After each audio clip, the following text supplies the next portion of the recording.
In solo leveling, flexing isn't just part of the plot, it's practically elevated to an art form. And when it comes to showing off, no one does it better than our beloved Shadow Monarch Sung Jin-woo. From effortlessly demolishing S-rank dungeons to making entire guilds second-guess their choices, Jin-woo has transformed the humble brag into a high-stakes spectacle. But he's not alone. Plenty of other characters now know how to flaunt their power like true experts. So let's dive right in.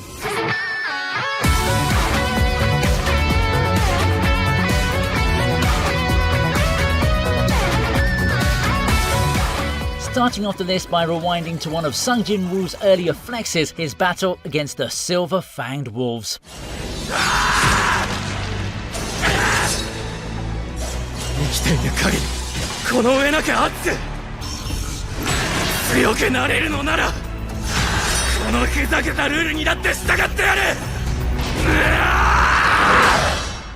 The dude was still rocking that low-rank hunter status, but was still ready to risk it all. He's thrown into a dungeon with these terrifying wolves that look like they came straight out of a nightmare. These things were huge, vicious, and ready to shred anyone in their path. Most hunters would have noped out of there faster than you could say respawn, but Jin-woo? Nah, he's built differently. Armed with his dagger, a growing skill set, and sheer determination, Jin-woo tears through the pack while feeling as light as a feather. What's even better is that Jin-woo's feeling it. He's realizing mid-fight that these wolves aren't as tough as they look, or maybe he's just way tougher than he thought.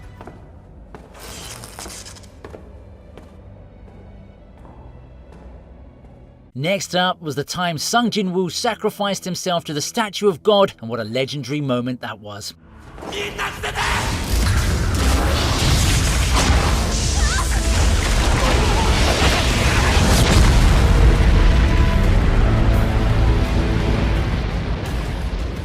It was a flex so big, it made even a literal god statue take notice. Jin-woo and his party find themselves trapped in the temple of Kartanon, facing off against this gigantic, terrifying statue of God. I mean, this thing isn't just massive, it's got laser eyes, insane durability, and a serious god complex. Now, most people in Jin-woo's position would be panicking, trying to find the nearest exit, or begging the statue for mercy. But not our guy. Jin-woo, even as a lowly E rank at this point, steps up as their leader, and it was badass. Jin-woo knows the risks. He knows this could be the end, but he also knows he's the only one who can handle it. By stepping up, he's not just saving his party, he's making it crystal clear that he's got the guts to face whatever comes his way. It's the ultimate main character energy move, and he pulls it off like a boss.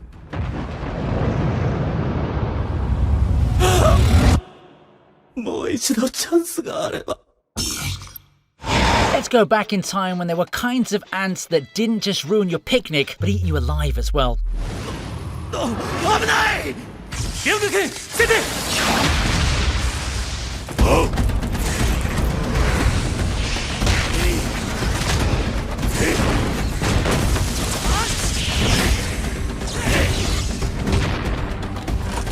I'm talking about the epic initial battle at Jeju Island where our handsome hunters including Yoon-hoo and Yoon-seok faced off against the gigantic ants. As soon as they step onto the island, it's time. The ants swarm them in numbers that would make even the most seasoned hunters cry. But Byac and Yoon-seok, they're unfazed. By the time the dust and ash settle, Byac and Yoon-seok have shown us why they're amongst Korea's strongest hunters. Jeju Island may still be crawling with ants, but they made it clear. If you mess with humanity, these two will make you regret it. But we all know someone didn't make it out alive.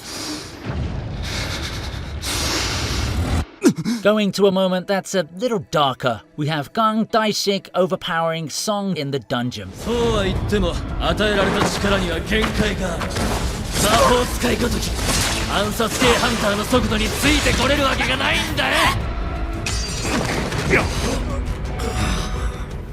You've got Song Chi-yul, this veteran hunter who's seen his fair share of danger but is mostly just chill and wise, trying to make it out of a dungeon alive like everybody else. And then there's Gang Daishik, who decides to turn the entire vibe into a nightmare. Gang Daishik is already sketchy from the start. He's got that sus aura of a guy who's up to no good. When Song stumbles upon him literally killing people in the dungeon, it's an absolute mess. But what's even more messy is the fact that Gang Daishik absolutely overpowers the old man, showing off his insane skills. It's honestly kind of unfair. Song Chi-yul might be a seasoned hunter, but Gang Daishik is operating on a different level of unhinged. Gang's overpowering performance is terrifying, but you've got to admit, it's also one heck of a flex. Let's move away from all the depressing stuff and talk about the friendly sparring match between Go Gun-hee and Woo Jin-chul, a massive moment that proves age is just a number, especially when you're Go Gun-hee.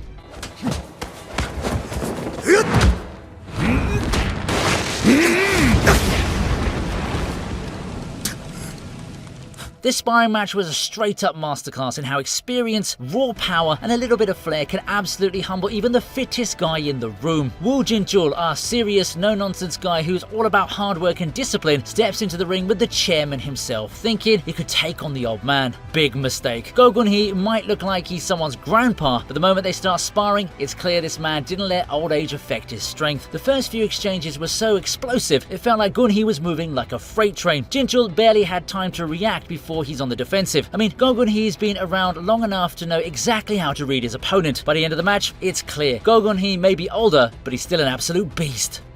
さすが会長、いささかの衰えも見られません。いやー、さすがに現役の頃と比べれば。 Let's give Woo Jin-chul the spotlight as he shows why he's the right-hand man of Go Gun-hee. やるじゃねえか。お二人が直前に力を抜いてくださったおかげで腕が折れずに済みました。 Yoon-hoo and Hwang Dong-soo were about to go head-to-head just outside the red gate that trapped Sung Jin-woo. Other than them, Woo Jin-chul was the only other high-ranked hunter, being rank A, so it was up to him to stop these ultra-strong individuals. And stop them, he did. They were moving at lightning-fast speed, but Woo Jin-chul managed to not only blitz in between them, but also stop their attacks by grasping their arms. What makes this even crazier is that both were so strong that they blew off Jin-chul's sleeves and would have broken his arms if they didn't hold back at the last second. But my man didn't care. He was ready to risk his arms just to pose in the most badass way possible. Next up, we have the showdown between Sung Jin-woo and Basa, which is nothing short of insane.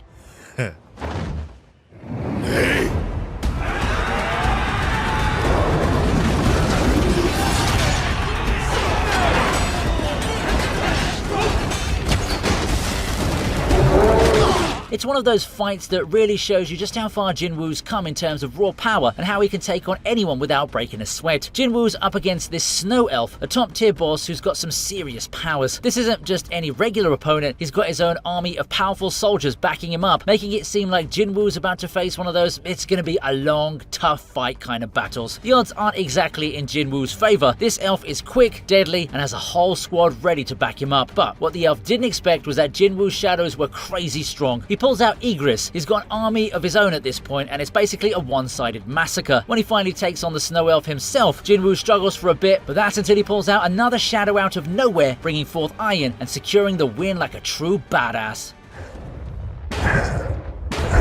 おい、もういいって。ほどほどにしろ。 Let's go back to the good old days when Sung Jin-woo was grinding XP and casually farming goblins like he was playing an RPG in easy mode.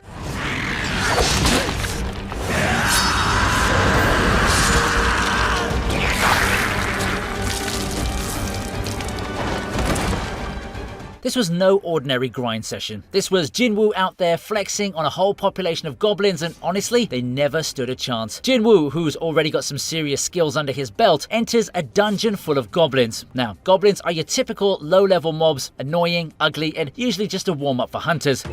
But Jin-woo was here to level up and make these goblins regret ever existing. Even the wolves never stood a chance. This entire grind session was the ultimate flex. This dude was proving that even as a low-rank hunter, he had the skill, the guts, and the determination to take on whatever the dungeon threw at him. Goblins, wolves, it didn't matter. To Jin-woo, they were all just stepping stones on his path to greatness.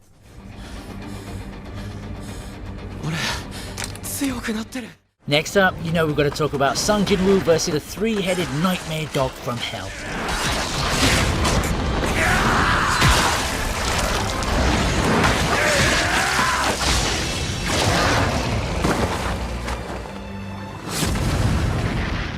This fight was straight out of a mythological boss battle, and Jin-woo made it look like he was in his element the entire time. Now, let's be real, Sung Jin-woo was clearly struggling, but hey, our boy still has the cheat code for invincibility and can turn tables around in seconds, so that's exactly what happens. By the end, Jin-woo stands victorious. I'd also like to add that extinguishing a burning city with the rain of your enemy's blood is pretty mental.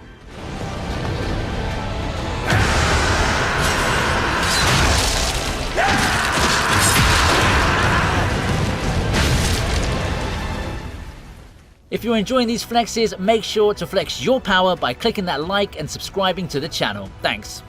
Moving on, we have Jinwoo, who finds himself up against a squad of armored knights that look like they stepped straight out of a fantasy novel.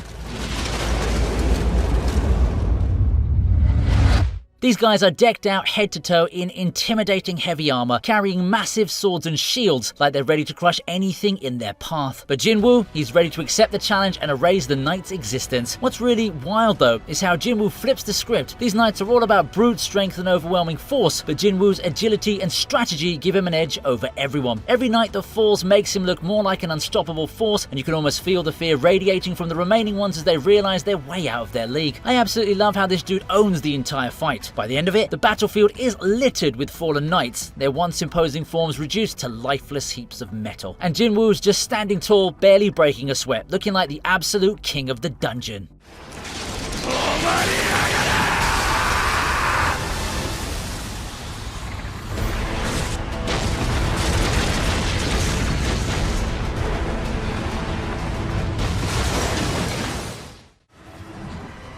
Let's talk about Sung Jinwoo versus the Snake Boss.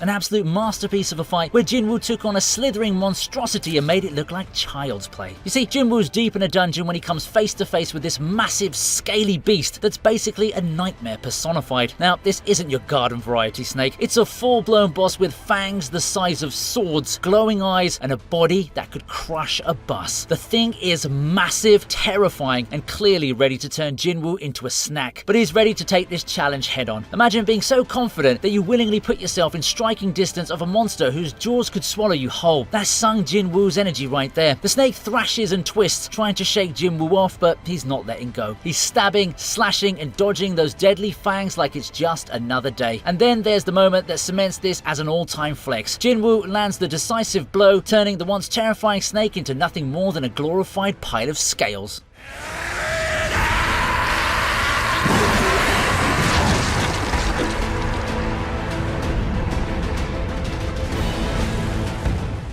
There are countless flexes in solo leveling, but the one that hits the spot is Sung Jinwoo one-shotting a D-rank dungeon boss.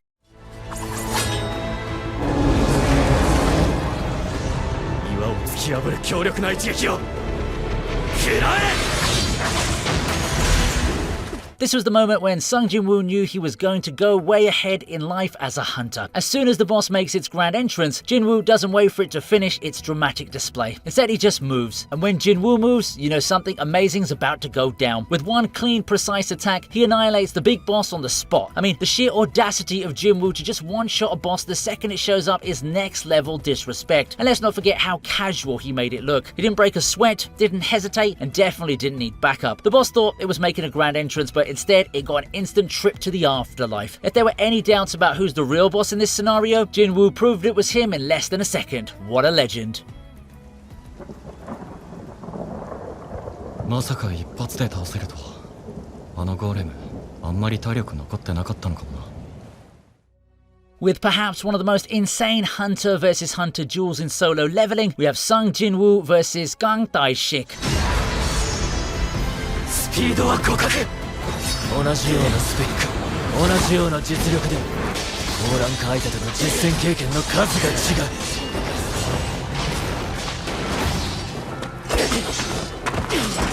僕も面白いものを見せてやれよ。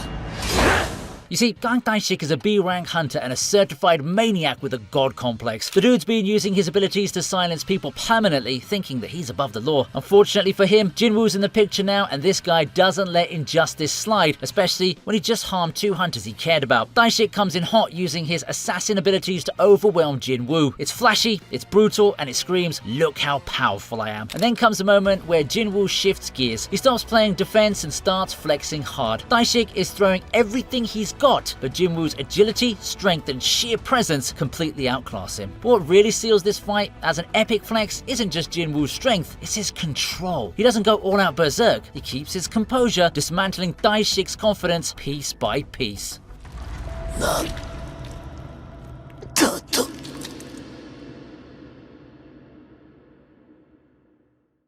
Moving on, we have Sung Jin-woo's epic fight with the Spider Boss, and trust me, it's everything but ordinary.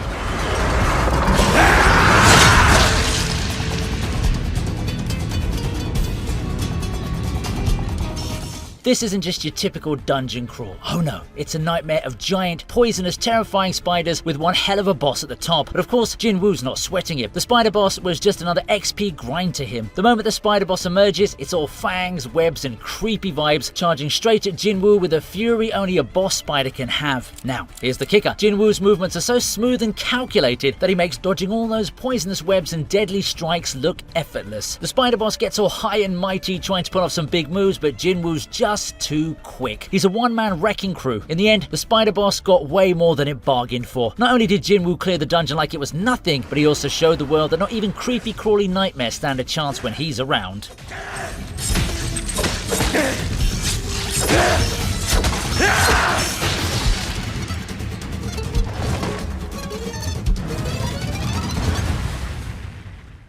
But Jin-woo didn't only kill one hunter, his first murders were a group of them. ファンさん、あんたは強い。だけど一つ残念なことを教えてやろう。俺はな、絶えずレベルアップしてんだよ。Sung Jin-woo's epic showdown against those cocky upper rank hunters who we all love to hate is seriously one of the most satisfying moments ever. You know, the type that's arrogant, smug, and strolling around like they own the world, thinking they can do whatever they want. They looked down on Jin-woo, belittled his efforts, and treated him like he was just some bug beneath their feet. Well, that was their first mistake. And the second one was them trying to kill him. What makes this fight so great is how justified Jin-woo's rage is. These hunters betrayed him, and now he's here to show them exactly what happens when you mess with the wrong guy. This is when we see a whole new side of him. Brutal, ruthless, and completely unapologetic. He's not holding back, and the way he adapts his methods to deal with these jerks is both intense and deeply satisfying. And let's talk about the vibe. The background music during this fight, it takes Jin-woo's rage to another level. It's like the soundtrack is just as mad as he is, and that adds an extra punch to every moment of the battle.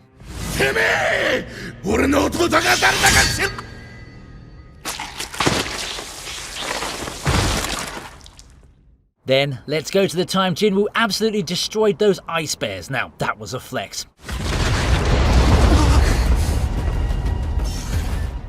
さすがレッドゲート。もらえる経験値が全然違う。 So Jin-woo comes across these massive, monstrous ice bears. These beasts are no joke, packing a punch strong enough to send anyone flying. They're huge, covered in frost, and ready to tear apart anyone in their way. Most hunters would be sweating bullets at the sight of them, but not Jin-woo. He just casually steps up, pulls out his weapon, and before anyone can blink, he one-shots them. Not just one bear, he takes out a whole group like it's nothing more than a warm-up. It's like the ice bears didn't even stand a chance. The sheer casualness of it all is what makes it so satisfying. Jin-woo doesn't break a sweat and doesn't flinch. He just obliterates these monsters like they're weak little pests. The ice bears, they were just another speed bump in his way, and he made it look way too easy.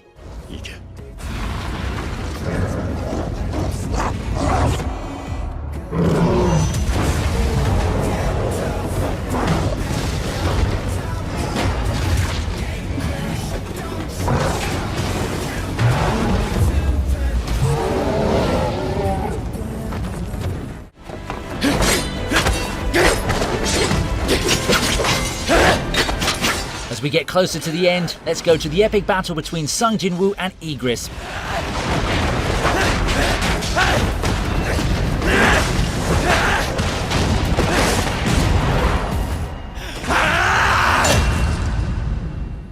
Jin-woo, the soon-to-be Shadow Monarch, has come a long way from being that weak hunter we first saw. On the flip side, we have Igris, a beast of a knight with skills that could rival even the strongest hunters. This guy's got combat experience and raw strength that's absolutely no joke. At the start, Igris is all confident, thinking he's got this fight in the bag. He even manages to put Jin-woo in his place for a bit. But then, things take a massive turn. Jin-woo taps into his true god mode. Forget the weapon, he goes in bare-fisted against Igris, and it's beyond incredible. The anime didn't hold back on the animation or fight choreography, it was just like the manhwa, and it made the whole thing even more thrilling. What's even better is that Igris, not wanting to be outdone, drops his sword and starts throwing hands too. It's a full-on brawl at this point.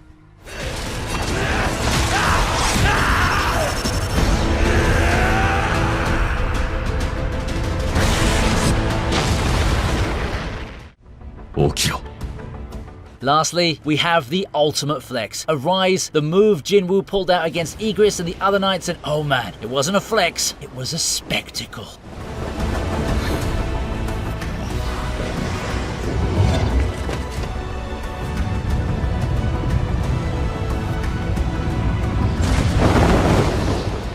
So after getting his hands dirty and going bare-fisted with Igris, Jinwoo decides it's time to show off just how much of a game changer he's become. He taps into his Shadow Monarch powers and boom, he uses Arise. Now, this move, it's not your average spell. With a wave of his hand, Jinwoo summons the powers to raise the Fallen into his shadows and will obey any command he gives. Even Igris, who threw hands with Jinwoo, had no choice but to kneel in front of the Shadow Monarch himself. Every part of that moment screams badass, and it's just a perfect display of how far Jinwoo has come.